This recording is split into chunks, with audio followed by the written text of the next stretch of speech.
Okay, before I show anything too crazy in this episode, I'd like to show you a little something. This used to be a village, and now it's a yurt. You can see here it's completely empty right here, and the villagers, hang on, you can already hear them inside. There's one, here's another one, I think this is a nitwit. You know me, of course. I'm not one for civilization. I mean, if I was, then I would have built this area up already. So it was only inevitable that because there was a village situated here, I was going to get rid of it. It was a stain on my landscape. And so that's precisely what I did. I removed the village and condensed the entire village into a yurt. And yeah, that's really all I wanted to show you. Time to go to Aterian.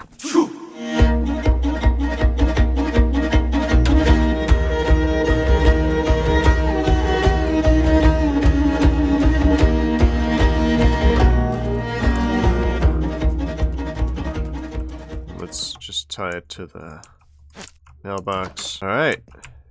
Got some cool decorations here. Hello?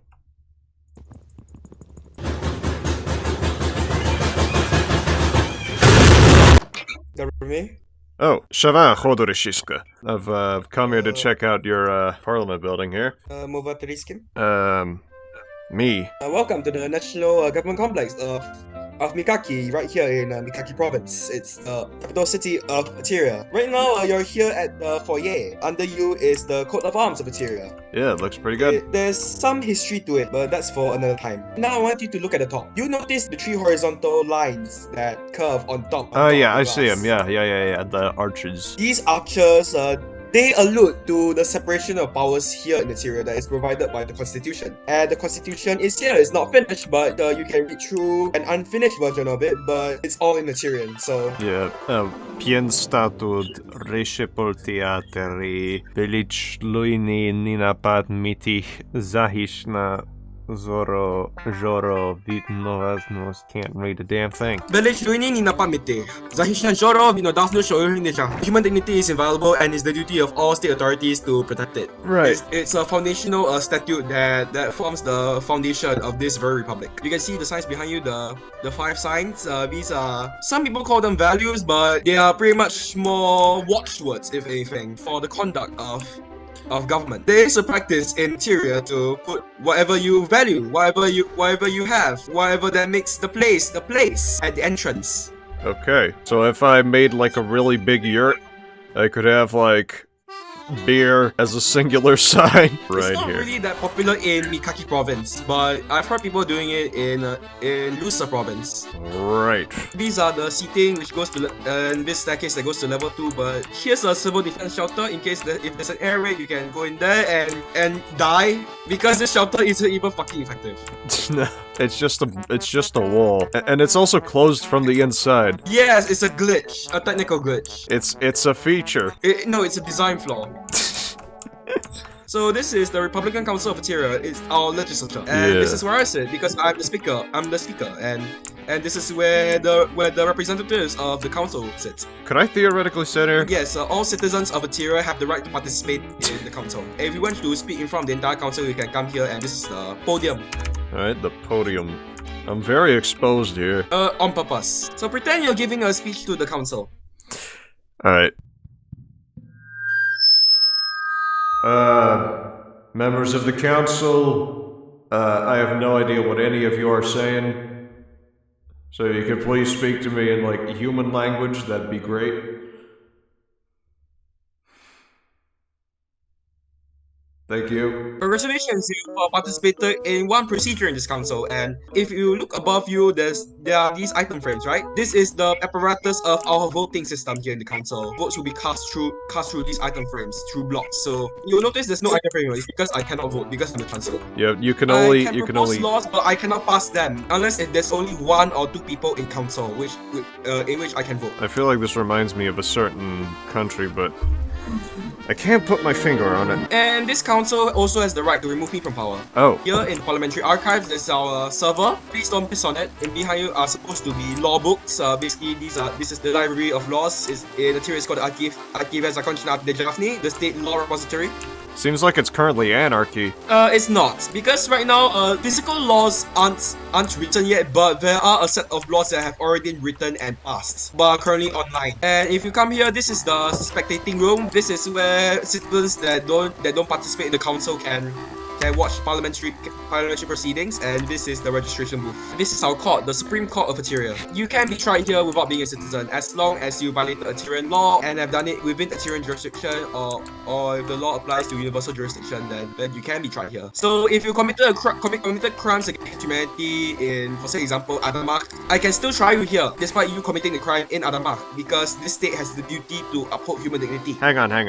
Okay, I do think that, of course, if you're an Aterian citizen, or you commit a crime in Ateria, then obviously you should be tried here. But if I'm a non-citizen, and I commit it in some place other than Ateria, if the prosecutor is also not Aterian, do I even have to go here? No, but this can serve as an international court for international disputes. Right. And this is the cafe that we have here in government. So I have some ingredients. Let's try to... shit. Yes, I would like one shit, please. Here's an empty bowl. Thank you.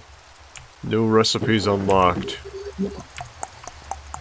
You'll notice that this government building is actually very open. Yeah. It is open because government processes are deliberately transparent, because this is of the people, by the people, for the people. Alright, let's check out the upstairs. Okay, so this is our national toilet. Am I supposed to climb up? Okay.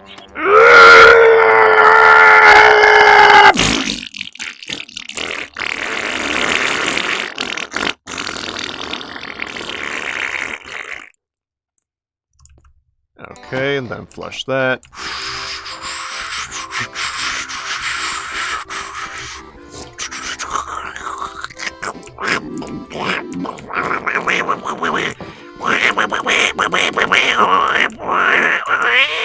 I don't know what happened back there, but the faucet sounds like a dying cat. Here we have a TV for current affairs. Death. Don't ask why, but it's there. Understood. And this is the Council of Ministers of Ateria, also known as the Government of Ateria, and it's the office where all the ministers and I work at. But this is my office. Relatively cozy. And this goes into our conference room, and this is another whiteboard. You draw things here, preferably not penises. I'm gonna do that all day. And this is the government telephone. You can call any of the ministers through an extension line. Let me call a guy up. Sorry, the number you have dialed is not available.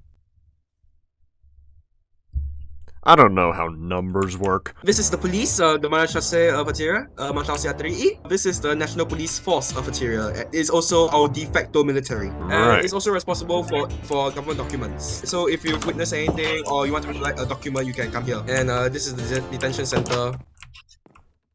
Oh, okay, can you let me out? Thanks. Here is the Ye-O interrogation dungeon. No, you're supposed to go the other way. So I actually heard that you've been accused of listening to Obama band. No. Then how do you explain Dread accusing you of listening to Obama band? I have no idea what you're talking about. I don't listen to Obama band. Do you know what is Obama band? No. Okay, fair enough. You're released. Yeah! Okay, let me just put up some tunes. You got the Mama G's. And a Mr. Fantastic Face. So rich and white, it's like I'm running against a cheesecake. And this is to the CID department and our 999 operator. It's here. It's here as a good view of Mikaki. Eventually, this will be filled with buildings. Eventually. Right here you can see a lot of plants. It's for decoration, but also as a way to regulate the humidity here in the government complex. So it's much more cooler. As opposed to having no plants at all and killing everyone. It's something that you can see in Aterian architecture. It's actually a lot of green. A lot of green. It makes the place more lively. And here you can see the infinite knots. Notice that the building looks something like a treasure chest. Oh yeah, I see it. It's on purpose, to further emphasize a much more open government, but also because it's cool. It's also to raise the property value of this. This is a pretty good building. Actually, this is one and many more to come, and there are some things that I would improve here, but it's for another time. Anyway, do you think I can make this jump? I guess I can. Welcome to Ateria. Yeah, thank you very much. So far, you've lived the minimum, beyond the minimum requirement for Aterian citizens and for incoming Aterian citizens, and all you have to do is to pass the Aterian language test and attend a new citizens program. Right. After these two, you can file in your application and you can get your certificate of citizenship. Okay. Alright. Yeah, see ya, cheerio. See ya. Ow.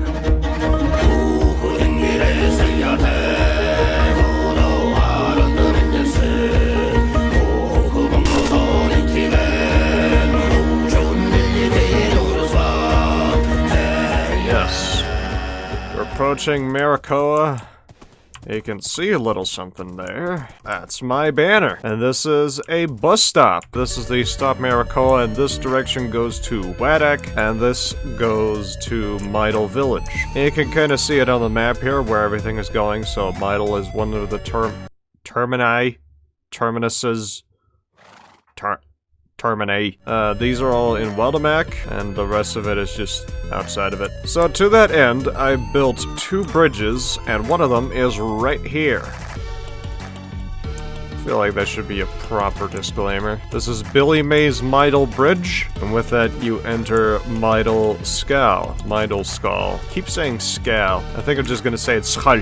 Midel Skull. I feel like that's the best of both worlds. Okay, so I realized I was a complete idiot in making this bit. I wasn't actually supposed to say Skull. I was supposed to say Sakhal.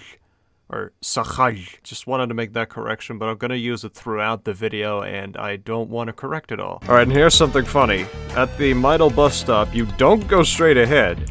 You go left, and then you can park here. And then you turn around and go the straight way around. That was entirely unplanned, but I'm gonna stick with it to make it terrible. And that's kind of the point of this bus service. It's to be deliberately terrible as to make people, well, ride horses or drive cars.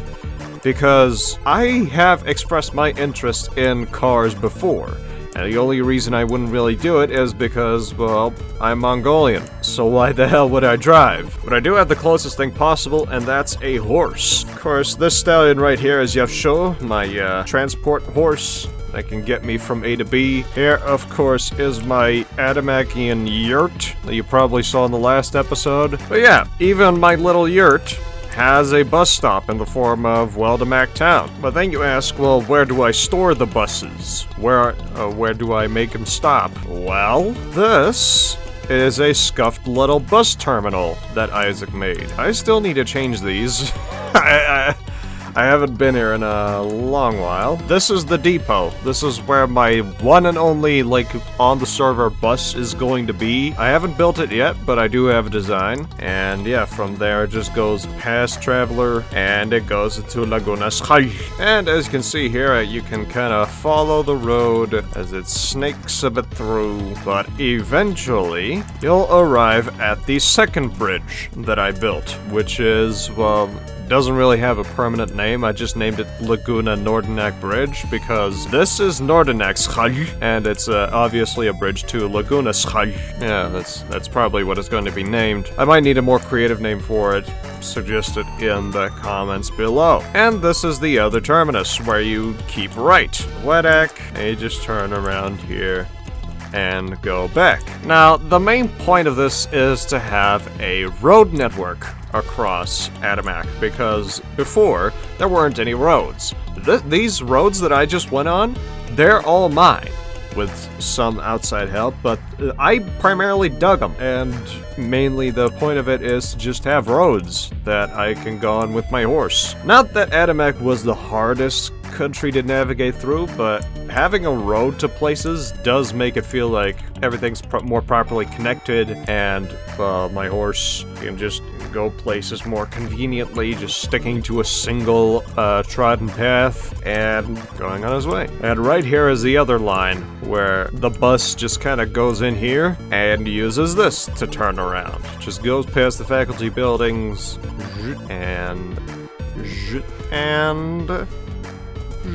then finally I feel like that's a very economical use of the road here. I'm not willing to build like a... I'm not going to build like a huge other road just so the bus can turn. I could just use the campus. And the campus bus then goes to the depot that I showed you. And then it takes the road right here.